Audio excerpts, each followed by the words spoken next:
welcome to my 20 tips on surviving the winter as an equestrian. This time of year, it's cold, it's wet, it's muddy. Let's go. Oh my gosh, it's in my belly. Alright, because it is so wet and windy outside, how about we head over into the tack room where it's a bit drier. First off, I thought we'd talk about the rider because if you're going to be out there looking after the horses, facing the elements, you need to wear the right things in order to be able to even look after the horses properly, because if you're out there shivering, wet, you're not going to do the best job. So something, I actually have friends in Iceland, and this is something I tell myself every single winter, and that is, it's never too cold, it's never too wet, you're just wearing the wrong stuff. So first off, I thought I'd talk about what I like to wear in the winter in order to stay warm and dry. So for tip number one, we have insulated clothing. So for example here, I have a base layer. This is a Ariat one that I'm very lucky to be a sponsored rider for. But this I've had for the last 3 years, I want to say. It's very well insulated, like this keeps me warm. I will be chucking layers off because I get that warm. Also, insulated and waterproof breeches will be your best friend. I've tried wearing like thermal leggings and stuff underneath normal breeches, but I just find I feel really restricted. I don't feel like I can move as much. It's just not as comfy, and sometimes it feels like your blood circulation's being cut off a little bit. So these are from Ariat as well. I've had a pair of these for a good couple of years as well. These are my new ones, they're navy. I'm actually wearing the same in black right now as well, but insulated breeches, oh my goodness. Because sometimes you'll be wearing like a nice thick coat and you're riding along and the wind and the rain and just hitting your thighs or your legs, when they feel exposed, ooh, you do feel the chill. So yeah, wearing insulated stuff as a layer for tip number one is always a good shout. Number two, we have your head. So your head is probably the place where you lose the most heat. So when I'm going around the yard, I always wear a woolly hat. That's kind of like a very basic tip. Everyone's like, Esme, we've thought of that. Why are you saying that? But this is something that I wish I had sooner, and if I can find it, everything's got all tangled. There we go. I've got a little pile of mess here, pile of my winter goodies that I kind of have here that I'm using. But oh my goodness, okay, let me show you. This has been an absolute game changer, and it is an ear warmer that you can wear with your helmet. So excuse the hat here, I'm literally taking this off now. I will show you how I go around in the winter when I'm riding. So what I do is I put this ear warmer on, it covers your ears, because when your ears are cold, it is not fun. But if I grab a helmet, you can keep your head warm and your ears warm when you're on the yard, because sometimes, for example, if my horses are feeling like a little bit more spicy, then I will wear a helmet when leading them up and down the fields, especially if it's a very windy day. Sometimes leading them along can simulate flying a kite. Also, I like to wear a thicker peak on my helmets in the winter, as well as the summer. You know, the summer you can use it for shade, but also the winter, if you just put your head down a little bit more, like when you're hacking or something like that, it just stops the wind and the rain hitting your face a little bit more. For tip number three, if you want to be even more extra cozy, I have a snood here, and if I just pop it on, I feel like I'm being reborn. There we go. Here I am. I can put my helmet on as well. Look at that. I am ready to face the elements. I am ready for the winter, because I feel like, you know, you can pull it down if you get a little bit warm. You can keep your neck warm, but also, you know, it can keep your face warm as well, because I hate having like a very cold nose, cold lips. Also having a lip balm around with you around the yard, that is always a good shout, because my lips get very dry in the winter. Okay, let's take some layers off. It is quite warm in the tack room, so I'm gonna take these off. For tip number four, we have insulated gloves. So these are great because you can get ones that you can ride in. So I got these, I got these kind of like suede ones, which are really thick and warm and insulated from Ariat. And then I also have these ones that are Lemure ones that I have actually had these since 2017 or 2018, like a good 5-6 years, you can see that they have lasted a long time, and I absolutely live in these for all sort of yard duties, even just like wheeling a wheelbarrow. If you don't have gloves on, holding on to those like cold, wet handles, or even like just the pole of, you know, when you're mucking out of the handle of the pooper scoopers, that kind of thing. If it's metal, it's just so much colder. So having gloves are a must-have. Also, you can kind of see, I have lived in these. These have been well loved, but I have had them a very long time, and they're still really sticky and really grippy. So when I do wear them and I'm riding in them, you do have a good level of grip as well. So you can ride in these, you can use them for anything. So I have a good pair of winter gloves. You can also wear, like even ski gloves are quite useful. For example, if you need to take ice out of a water trough. Basically, waterproof gloves, water resistant gloves, they're going to be your best friend. Tip number 5 is having good quality warm footwear. So right now I'm wearing wellies that are insulated. If you wear normal wellies around the yard, it's fine, you can wear fluffy socks with them, but I feel like wellies just make your feet so cold. So having good insulated ones is always a good shout. One of the things that I used to do was, because I was a bit lazy, like I did this before I had tall boots. I don't know if anybody else's parents were like this, but tall boots are expensive. So I wasn't allowed to buy a pair of tall boots until my feet had stopped growing. Like, it was fine if your feet were growing because you kind of went through a pair of riding boots or whatever, like once a year, like little jumper boots. That's what I used to wear. But now I've got like my nice competition boots. Do not wear those in the mud, in the fields. You might think, oh, but my feet are so nice and toasty in here, I don't want to put my wellies back on. Please do not wear your nice boots out to the fields and get them trashed. Something that I've done, or something that I've discovered thanks to Ariat, is, oh my goodness, get yourself a pair of winter riding boots. So I've got 2 here, one in black, one in brown. I'll just hold one up because if not, I'm just waving around boots. But these are insulated, these are waterproof, and they look just like normal riding boots. Often riding boots that are insulated and waterproof, they look a little bit different, they look a little bit funky, you know, they look like proper thick boots. But these, you could barely even tell that they're different to normal riding boots. These, again, because they're waterproof, these are boots that you can ride in, you can muck out in. I will literally go down to the boggiest depths of the field in these, and then when I come up, I just grab the hose pipe, you know, hose pipe them off. And I actually have a pair of these that I've had for 3 years now, and they are still going strong. And these are probably one of my favourite winter essentials, just because having cold feet is not fun, especially when you get off a horse and you hit the concrete ground and you can just feel the chill go through your legs and go through your body. It's not a fun experience. So keeping your toes warm is a must-have. Lastly, we have for the rider, for tip number 6, we have winter coats. So this one here, I've actually got a lot of sand on me from holding up those boots.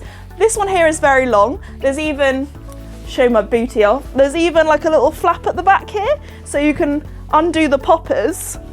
And that means that when you're riding, you know, it's a long coat, but then also you can like keep your saddle a little bit more dry.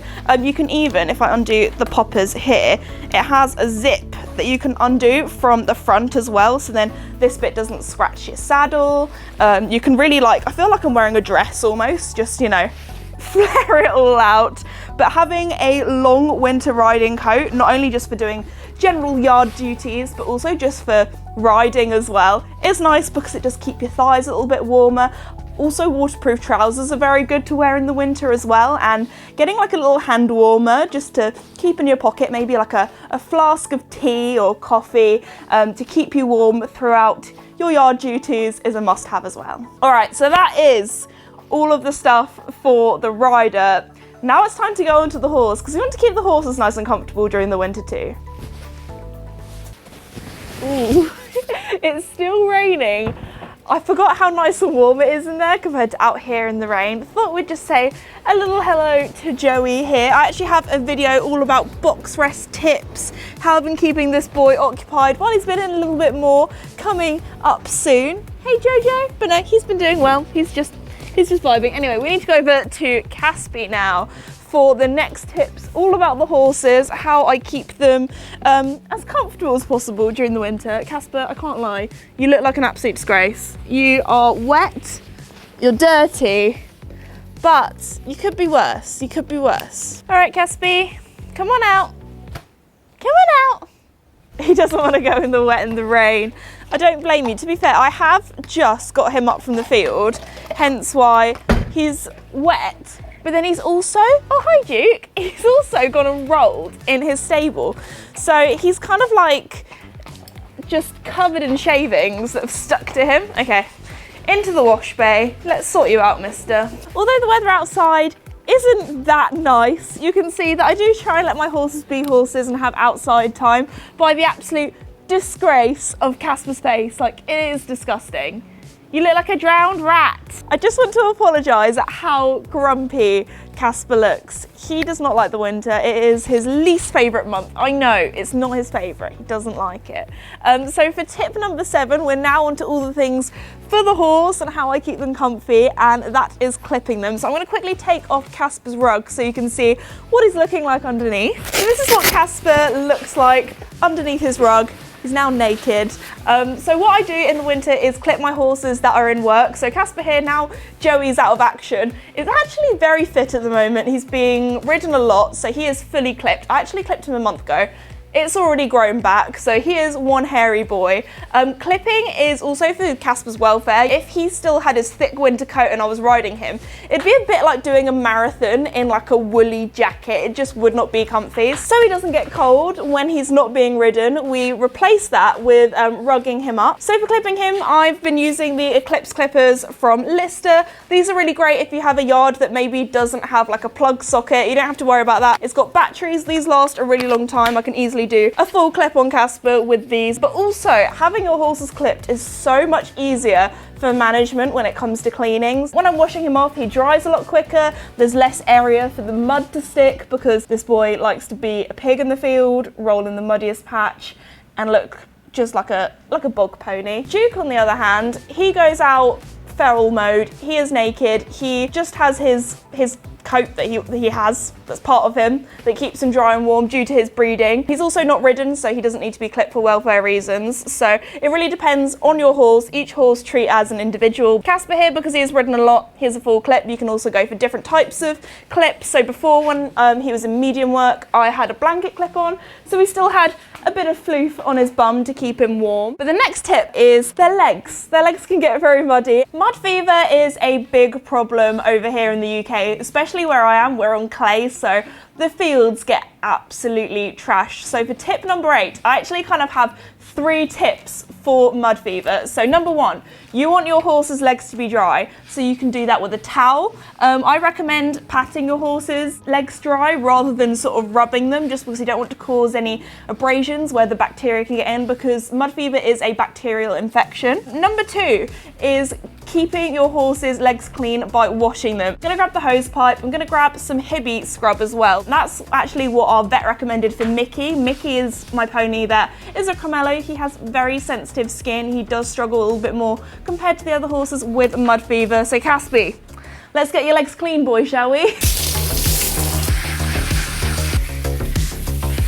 We're in a very lucky position that we do have a horse shower. This means that we can control exactly how warm or cold the water is when giving the horses a bit of a bath.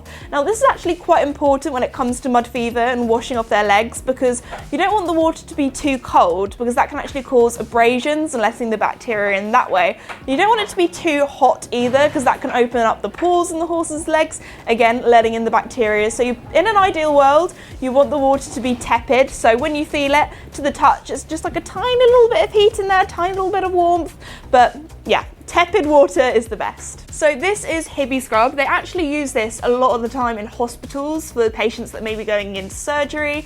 So this is an antimicrobial wash. You just need to put a little bit into a bucket of water to dilute it down, and this will get Casper's legs nice and clean. So in it goes.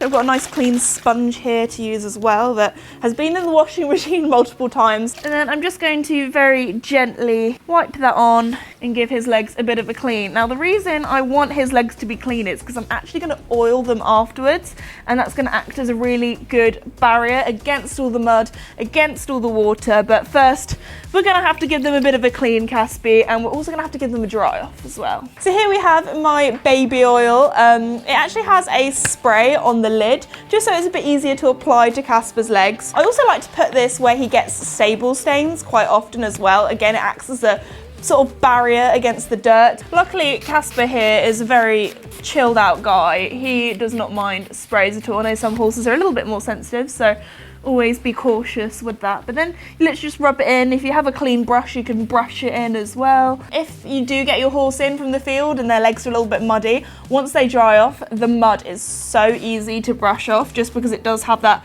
extra barrier. Something else that's quite useful is using baby powder or talcum powder. This dries things out really quickly. I know a lot of people that have horses with feathers like to use this.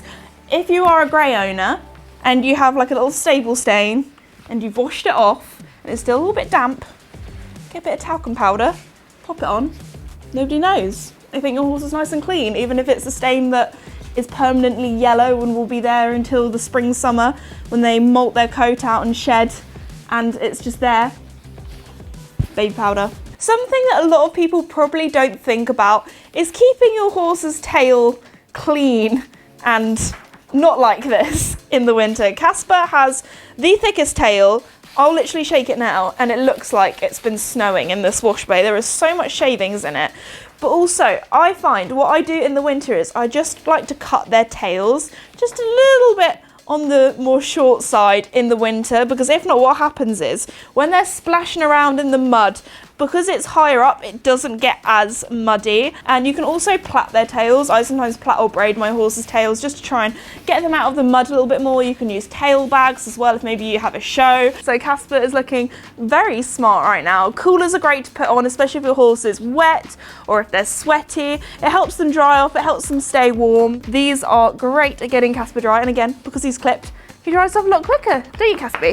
Okay, on to my second favourite rug in the winter. So, quick wardrobe change, Casper. I know, you only had this on for a few seconds. So I'm just tacking Casper up, but there is a method behind my madness right now. So Casper now has his saddle on. It's always really important to have a good saddle that is comfy for your horse, that fits you. I like to have ones with big knee rolls on in case Casper has some interesting moments throughout the winter. This is the Voltaire Design Essential saddle that I very kindly work with them. This is what I ride Casper in all the time. But anyway, this is not about the tip about saddles. This is actually about rugs and what rugs you can wear when you're riding. So starting off, I have this one here. This is an exercise sheet. So this is kind of like my show setup for the horses, or maybe if I'm going to a clinic and I'm all tacked up and ready to go, but it's not quite our time to go on yet or our time to ride. So I like to wear this when I'm warming up. It is very useful, I've got to say, having two horses that are the same size. Like Casper and Joey have the exact same size rugs, which is quite funny.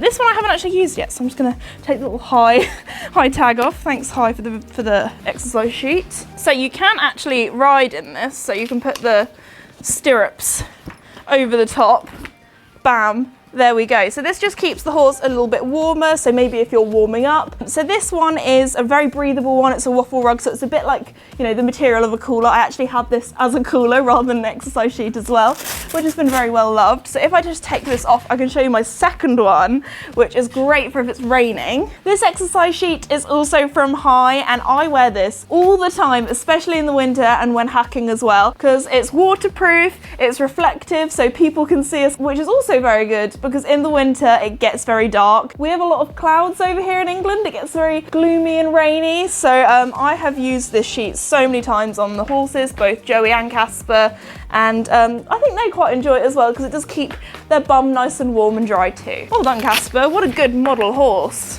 He's like, yep, I'm just standing here looking pretty. Last but not least, the rug I use most in the winter is a turnout rug. These are waterproof. You can get different fills, so you can get 0 grams to goodness knows what grams. It really depends on the temperature outside, if your horse is clipped, if they're turned out, if they're in a stable. Online you can find these really good charts which tell you, and just because you're cold outside doesn't necessarily mean your horse is cold either, because just as important it is to make sure your horse is warm, it's also important to make sure that they don't overheat either. These are great because they're waterproof, and because Casper goes out in the winter and he goes in a stable at night.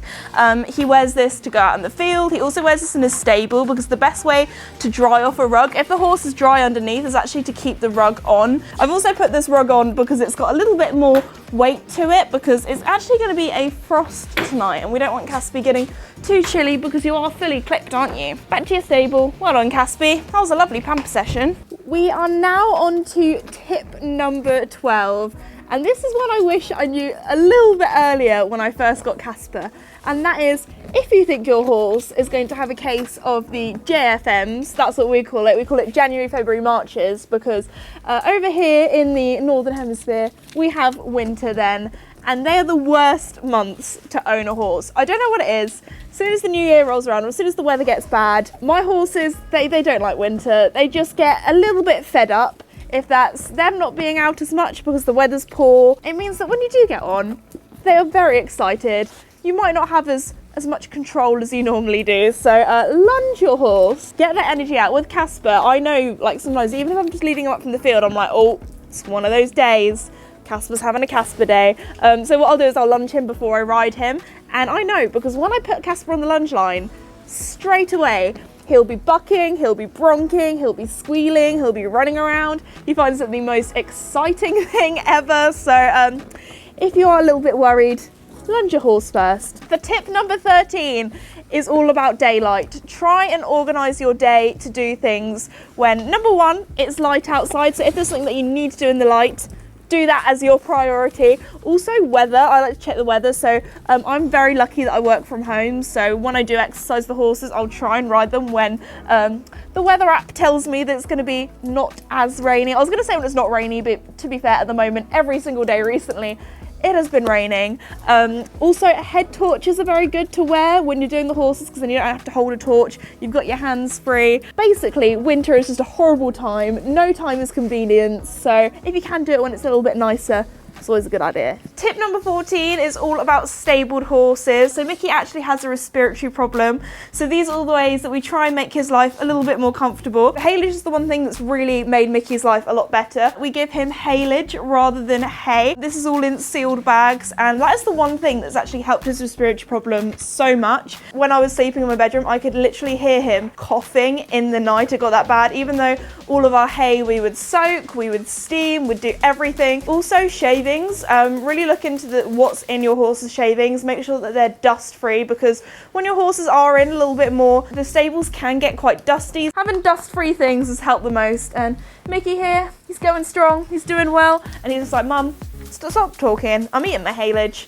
I'll stop bothering you. You enjoy your lunch, Mickey. Look how fluffy he is. You're like a big polar bear, or little polar bear. You're probably smaller than a polar bear, to be honest. You're only 13 hands. And also, ventilation is very important as well. I try to get my horses out as much as they possibly can, but sometimes the weather outside is just a little bit too bad, isn't it, Mickey? Also, Mickey has very sensitive skin, so him coming in his stable, drying his legs off also helps a bit with his mud fever too. I know, you're very itchy with your skin condition. Itchy boy. Oh, we love you, Michael. Tip number 15 is all about trying to prevent your pipes from freezing. So when we built the stables, I am so glad and so lucky that we put a lot of insulation in.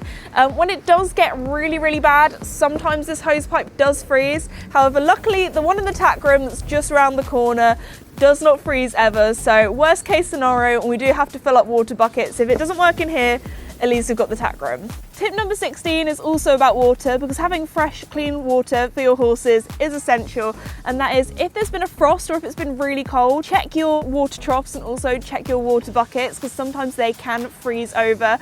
I know in some countries, especially a lot of people in Canada have told me this, that they have fancy water troughs that have heaters in.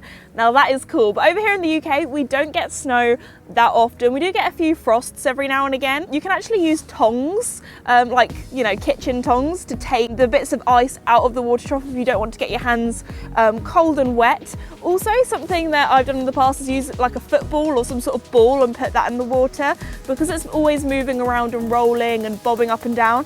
It's a lot harder for the water to freeze over. Tip number 17 is a little bit more of a fancier one, because for me personally, growing up, I didn't actually have a tack room. I would literally keep my tack either in like my parents' garage or a garden shed, or just like part of the stable. So if you guys watched my stable renovation series, you'll know that we built all of this, all of the walls are insulated, and my biggest tip, and the thing that's made the biggest difference to me in the winter, is having a heater or a radiator. This isn't very warm, it's only on what, 8 degrees Celsius, but it's warm enough, it's very efficient, and it just makes sure that my tack doesn't get moldy, because it has got moldy in the past, which is not good, especially for leather. It's not good for leather to get wet, and if you've been out on a very muddy or wet ride, if you don't have a heater in your tack room or something that can keep it nice and dry, I would recommend trying to bring it home with you if you can, if it is your own tack. Moldy tack is not good. You don't want it getting moldy, it getting broken, and that can be really dangerous. So number 18 is having a kettle. Joey is very interested by it. Something that I found out since being on the internet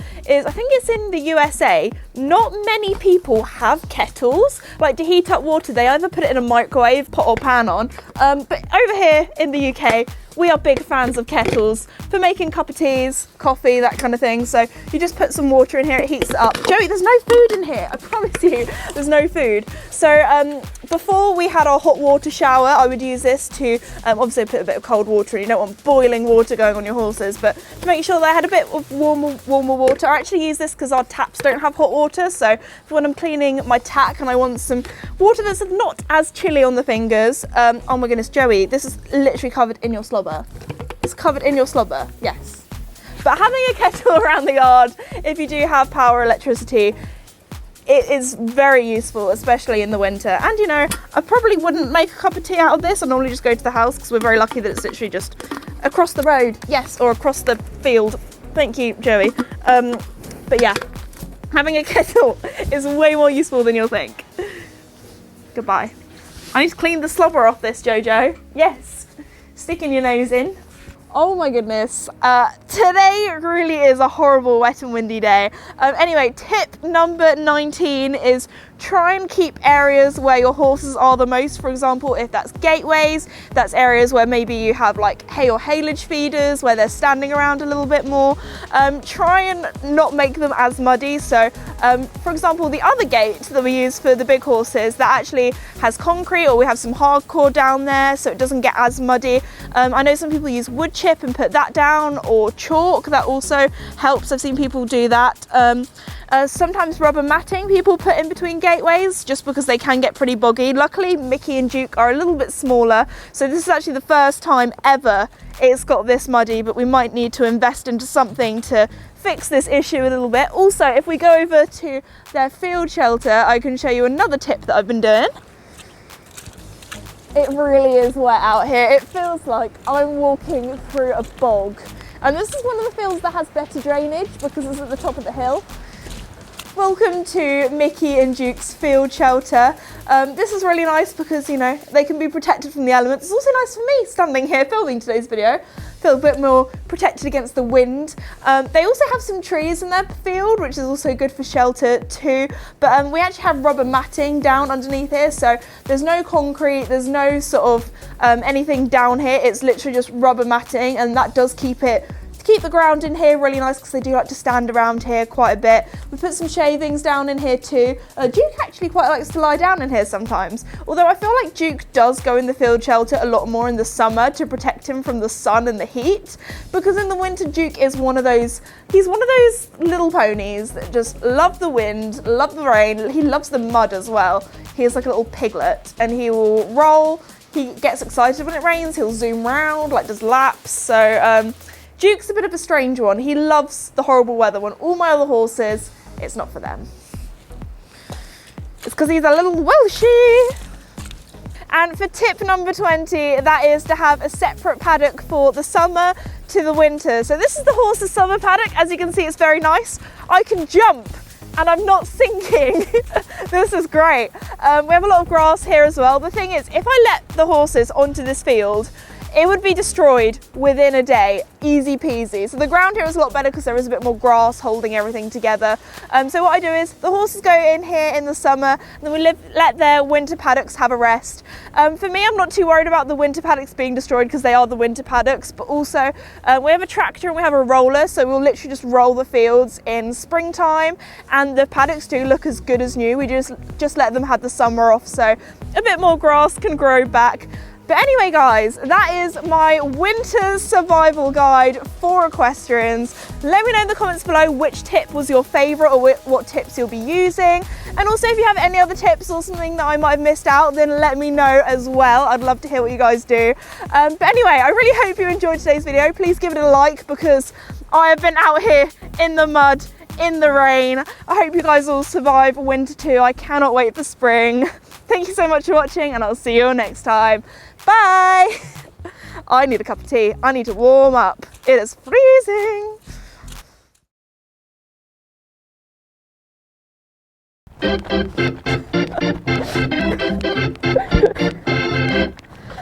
Alright, this is why we did the intro last. I need to lie down for a thumbnail photo. Oh my goodness. Oh no. Oh no. I feel like a piglet. Oh, I can feel it through my bottom. If I close my eyes, I'm on a hot, sunny beach. Oh no, we've got an audience. Casper's watching. Max, beach. Don't get Casper. Just hose me down a little. Oh no, Max is gonna get his revenge. It's fine. Oh, yeah. No, not my face. Not my face. Not my face, Max. I'm having fun on my way. There you go. Your face is quite close. I'm sure you don't want me to go. Yeah, I'm sure. I'll do my face in the sink. Goes to show, we've put it to the test. It works. Oh, thank you, Max. Okay, I'm done now. Is that it? Yeah, that's it. That's oh, it's in my wellies. I might need to rinse my welly out. Look at this. Nice. Look at them soggy socks. Oh, I'm cold now. Got cold toes. Cheers, bro. Thank you, Max.